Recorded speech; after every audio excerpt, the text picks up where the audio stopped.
هیچ هم زیبا نبودی. من تو را زیبا کشیدم. بی جهت اغراق کردم، دلبر و رعنا کشیدم. از لئوناردو داوینچی عذرخواهی میکنم که آنقدر عکس تو را مثل مونالیزا کشیدم. تو نمیدانستی اصلا شهرزاد قصه ها کیست. من 1001 شب از موهای تو یلدا کشیدم. دلخوش نیلوفری در گوشه مرداب بودی، من تو را مهتابگون تا آسمان بالا کشیدم.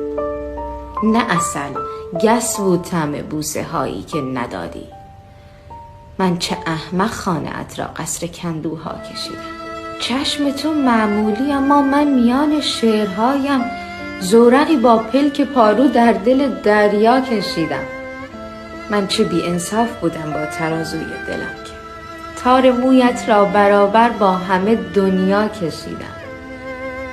با چه روی بعد از این شعر نظامی را بخوانم؟ بس که مجنون بودم و بی خود تو را لیلا کشیدم. مرغ ماهی خاره بد ترکیب، جوجه اردک زشت. باورت شد که تو را شاهزاده قوها کشیدم. بعد از این خوش باش با او، میروم از خاطراتت. خاطرت آسوده باشد، از خیالت پاک کشیدم.